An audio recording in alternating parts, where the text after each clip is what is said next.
Hi guys. Um, uh, so since the last video, um, me and Cecily went up to Chelan on the weekend. We went to Lake Chelan on Saturday, and this is the first time I've been there in 5 or 6 years, I think.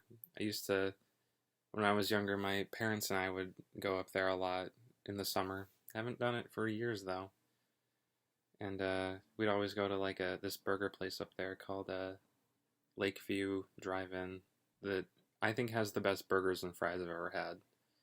And me and Cecily went up there, and it was magical, and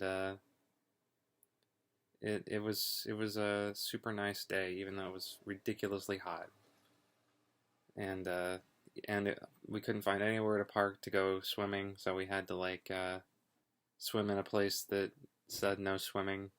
I don't know how we did it. We were able to swim despite there being no swimming. And Cecily mentioned that she would like to do that on her birthday, and she thought about inviting everyone. And I was wondering if anyone else would want to do that, because like for Ben and Haley, that would be quite a drive. That would be probably like 5 hours of driving to get to Chelan, assuming we did it in one day. But it's 2 hours from Ellensburg, and it's like half an hour from Wenatchee. Um, I also saw the we also saw the newest Star Trek movie, which I'm pretty on the record as loathing Star Trek Into Darkness, and I thought this one was great, probably the best one. It's Kirk wasn't an idiot and didn't get rewarded for it. He was smart. The movie has a nice brisk pace. They not a lot of just like sitting around like in the second one, and they don't talk about bullshit in the second one, which I like because I hate that movie. Um, I started playing Hyper Light Drifter, which I was thinking of talking over video of that, and like that's another like Kickstarter game that was really successful, and god damn is this game obtuse. It it's even more obtuse than Dark Souls, because at least in Dark Souls people talk, and this is just like and like even like in the stores, like when you buy new moves, it's kind of up in the air what they do. A lot of them are really obvious, but I got one that lets you dodge infinitely as long as you have stamina, but like it doesn't really tell you how to do it. It just says like press X more than once, but it's really not. You have to time it right. It doesn't tell you. Um, it's got a really nice graphical style. I like it. Nice quick combat, which I like. Um, I still think like the gold standard of Kickstarter games is Shovel Knight. It it just really was a winner, and tugged at my heartstrings, and was also just a super fun platformer. Um, Probably the next thing is Stranger Things. I don't remember if anyone else talked about it. Jessica and I talked about it yesterday, but another home run for Netflix, that show. I know Haley and Jessica have watched it. I bet Ben hasn't, or Johnny, but I'm sure you guys would like it. There's a lot of D&D stuff in it, which I like. Um, and like they know their stuff too. Like they talk about Demogorgon. Like the DM was gonna have them fight Demogorgon, so he was just trying to kill them. I have a fit that book with Demogorgon in it. He's a badass. Um, I was really worried that it was gonna just become like a I don't really like E.T. I don't like a lot of those '80s movies, and this one just skull fucks all of them. Even like Super 8, which was Super 8 wishes it had been Stranger Things, and because they don't do the dumb thing where it's like the adults don't believe him. The sheriff is the fucking coolest character in this whole show, and everyone's really cool.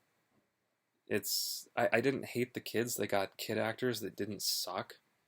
Um, it had an actually interesting story that it wasn't like man is the monster. The monster's the monster.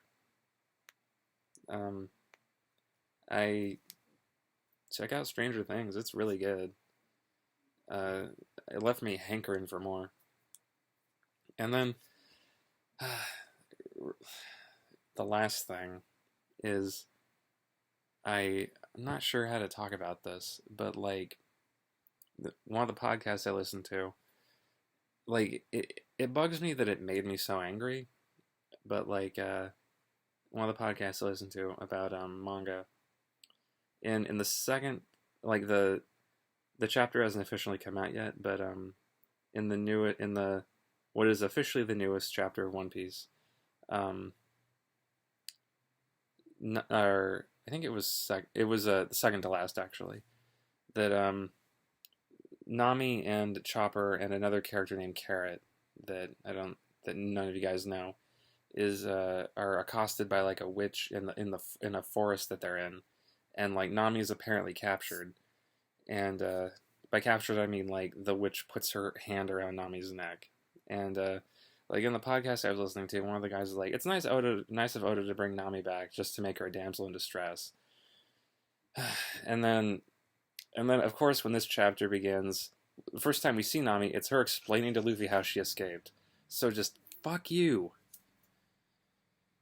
And I feel like maybe it's because we're in an election year, but just the amount of cynicism masquerading as intelligence is just infuriating to me.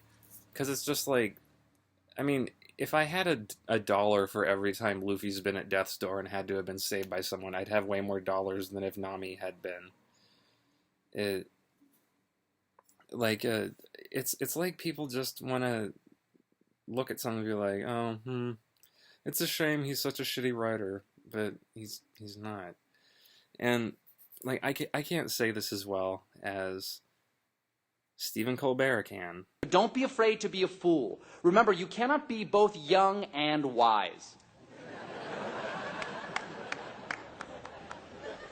Young people who pretend to be wise to the ways of the world are mostly just cynics. Cynicism masquerades as wisdom, but it is the farthest thing from it, because cynics don't learn anything, because cynicism is a self-imposed blindness, a rejection of the world because we are afraid it will hurt us or disappoint us. Cynics always say no. But saying yes begins things. Saying yes is how things grow. Saying yes leads to knowledge. Yes is for young people. So for as long as you have the strength to, say yes. And that's the word. Well, that's probably the most political I'll ever get in these videos. If you guys want me to do a certain game, I can do any SNES game, GBA game, or anything. I'll see you guys.